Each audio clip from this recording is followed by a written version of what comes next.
નમસ્કાર દર્શક મિત્રો. બનાસ ડેરી એશિયાની મોટામાં મોટી દૂધ ઉત્પાદક ડેરી તરીકેનું માન કાં તો બનાસને ફાળે જાય કાં તો દૂધસાગરને ફાળે જાય. એ બનાસ ડેરીના સ્થાપક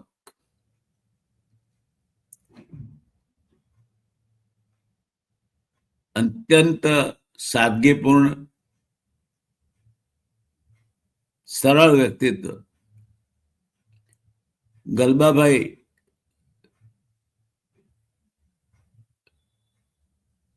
ની સાદગી અંગેની વાત કરવી છે. આશા રાખીએ આજના જે સંચાલકો છે બનાસ ડેરીના, એમને એમાંથી કંઈક પ્રેરણા મળે. એમને ના મળે તો બનાસ ડેરીના દૂધ ઉત્પાદકોને એમાંથી કંઈક પ્રેરણા મળે કે અમારા નેતા આવા હતા, અમારા ચેરમેન આવા હતા, અને એના પ્રતાપે, એના પુણ્ય તપે છે માટે બનાસ ડેરીએ આટલી પ્રગતિ કરી છે. આ ગલબાભાઈની ગાદી છે. વિક્રમના સિંહાસન પર જેમ બીજું કોઈ ના બેસી શકે તેમ ગલબાભાઈની ગાદી પર બેસવા માટે પણ તપ, પવિત્રતા, પારદર્શિતા અને ચારિત્રનું બળ જોઈએ. અને આ ન થાય ત્યારે અંત બહુ નજીકમાં હોય છે. દોસ્તો, બનાસ ડેરીના સ્થાપક ગલબાભાઈની સાદગી, સરળતા અને નિર્ભય પ્રમાણિકતા અંગેની વાત આજે કરવી છે. શ્રી રઘુવીર ચૌધરી સંચાલિત ગલબાભાઈ સ્મૃતિ ગ્રંથમાં શ્રી ભાનુપ્રસાદ એમ બારોટ દ્વારા પ્રાંત 83 અને 84 પર રજૂ કરાયેલ કેટલાક પ્રેરક પ્રસંગો સહકારી દૂધ ઉત્પાદનની પ્રવૃત્તિ શરૂ થઈ ત્યારે કેટલી પવિત્ર હતી. આવો લૂણો નહોતો લાગ્યો એને. ત્યારે કેટલી પવિત્ર હતી અને એના આધાર સ્તંભો પોતે કેટલી કડકાઈથી આચાર વિચાર પાળતા હતા તેનો છે. પ્રસંગ હતો ગુજરાત ધારાસભાની 1967-68 વર્ષની ચૂંટણીનો. ઉમેદવારો તો ઘણા હતા, પરંતુ સમય હતો સ્વતંત્ર પક્ષની શરૂઆતનો. પક્ષ નવો હતો, પણ એનો ભપકો બહુ હતો. ગૌવધ પ્રતિબંધનું આંદોલન મોટા પ્રમાણમાં ચાલતું હતું. ધાર્મિક લાગણીઓને કરવાના પ્રયત્નો થતા હતા. સ્વતંત્ર પક્ષ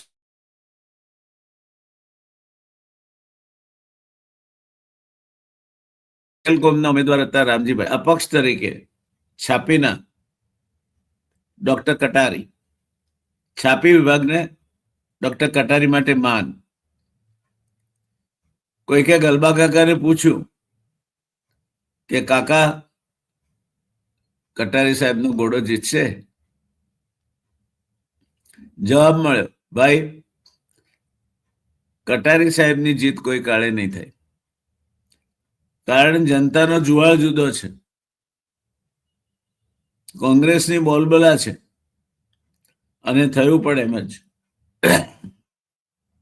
ડોક્ટર કટારી અને રામજીભાઈ બંને હાર્યા. કોંગ્રેસના ઉમેદવાર જીત્યા. ભલે ભણતર ઓછું હોય, ગલબાભાઈ પ્રજાની નાળ પારખવામાં નિષ્ણાત હતા. બીજો પ્રસંગ છે ખીમાણા શીત કેન્દ્રના ખાતમુહૂર્તનો. સભામાં ખીમાણા વિસ્તારના બાપુ અને તે વખતના તાલુકા પ્રમુખ શ્રી સાંકળાભાઈ દેસાઈને ગલબા કાકાએ પૂછ્યું, સાંકળાભાઈ, આ મુહૂર્ત તો કર્યું, પણ દૂધ કેટલું લાવશો? સાંકળાભાઈએ સામો પ્રશ્ન કર્યો, કેટલું દૂધ હોય તો આ ડેરી ચાલે? ગલબા કાકાએ જણાવ્યું, રોજનું 30,000 લીટર. જવાબમાં સાંકળાભાઈએ કહ્યું, અરે એમાં શું, રોજનું 40,000 લીટર દૂધ હું તમને ભેગું કરી આપીશ. આને સાંકળાભાઈની પ્રતિબદ્ધતાની જીત કેવી કે ગલબા કાકાની શ્રદ્ધા અને નૈતિકતાની, તે તમારા પર છોડું છું.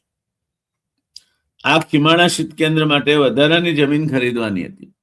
જો હવે નૈતિકતાની વાત આવે છે, જ્યાં આજના આ નેતાઓ સાવ પિગ્મી ઠીંગુજી પુરવાર થાય છે. ખીમાણા શીત કેન્દ્ર માટે વધારાની જમીન ખરીદવાની હતી.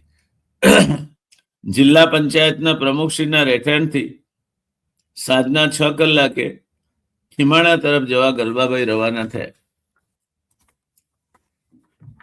સાથે હતા સાંકળાભાઈ દેસાઈ.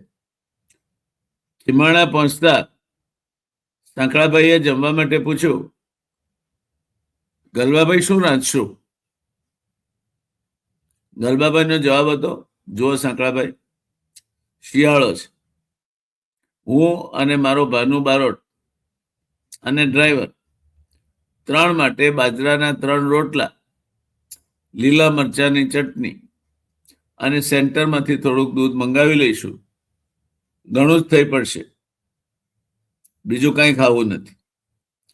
રાત્રે જમીન માલિક ઠાકોર મગનજી વગેરેનો સંપર્ક સાધ્યો. જમીનની કિંમત માટે ચર્ચા કરી. ઠાકોરે એકરના ₹4,000 માંગ્યા. ગલબા કાકાએ કહ્યું, અમે અગાઉ જે કિંમતે ખરીદ કરી છે તે કિંમતે, એટલે એકરના 2,000 પ્રમાણે પૈસા ચૂકવીશું. ઠાકોરે ના પાડી. કાકાએ કહ્યું, જો ભાઈ, આ જમીન મારે સંસ્થા માટે ખરીદવી છે અને સંસ્થા મારી, તમારી અને જિલ્લા દૂધ ઉત્પાદક સંઘની છે, એટલે વધુ કિંમત આપું તો લોકો તો ઠીક, પણ ભગવાન મને ના છોડે. ચારણકા સાંભળતું હશે તમને કદાચ. અને એ પ્રશ્ન ત્યાં જ અટકી ગયો. આવો જ બીજો એક પ્રશ્ન ફિલ્ડ વર્કરોની સભાનો હતો. સંસ્થાની શરૂઆત હતી. કામ ઘણું જ મુશ્કેલી વાળું હતું. સંસ્થા માટે વિરોધ વધુ હતો. બદનામી થાય તેવા માણસોની જરૂર નથી, એવું ગલબાભાઈનું સૂચન હતું. એમાં ખાસ કરીને દારૂ પીતા કર્મચારીઓ આ સંસ્થામાં ન જોઈએ અને તેઓએ જગ્યા ખાલી જતા રહેવાનું સંસ્થાના હિતમાં છે એવું ગલબાભાઈ માનતા હતા. અત્યારના નિયામક મંડળના કેટલા સભ્યો આ ચકાસણીમાંથી પાર ઉતરશે. બીજો પ્રસંગ હતો સંસ્થાના કર્મચારીઓની માંગણીનો. આ પણ શરૂઆત હતી. સંસ્થા માટે ઘણું જ કામ કરવાનું હતું. કાકાનું સૂચન હતું, ભાઈઓ, દૂધ એ પરસેવાની મૂડી છે. ચોમાસું હોય, વરસાદ આવતો હોય ત્યારે છાણ મૂતર ટોપલીમાંથી બહેનોના મોઢામાં જતું હોય છે. આવી કપરી મહેનત, મજૂરી પછી દૂધ પેદા થાય છે. આ દૂધનો વહીવટ કરો, આપણે બધા ભેગા થયા છે.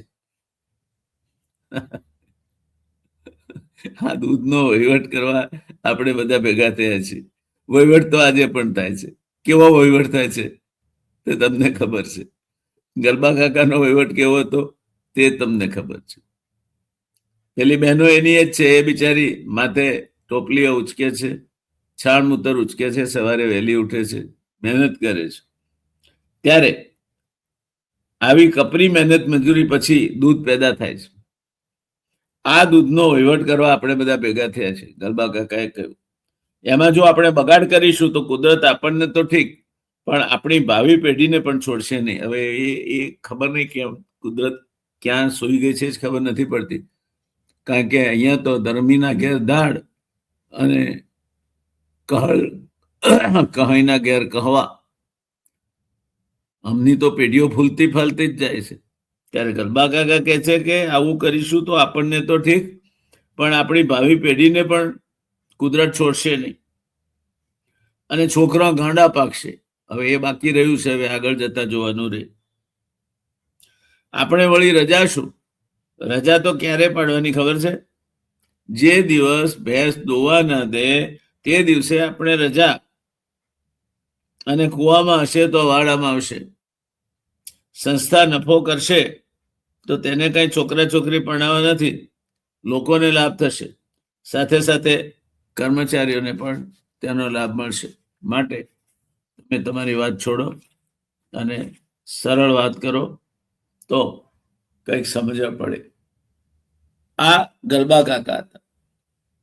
દરેક વસ્તુમાં સાદગી, નિર્ભેળ પ્રામાણિકતા અને દૂધ ઉત્પાદકોને, તેમાંય ખાસ કરીને બહેનો જે આમાં કાળી મજૂરી કરે છે, એમની મજૂરીના કારણે જે દૂધ ભેગું થાય છે, એ દૂધનો ગેરવહીવટ કરીએ તો કુદરત આપણને ન છોડે અને આવનાર પેઢીની દશા બગડી જાય, છોકરા ગાડા પાકે.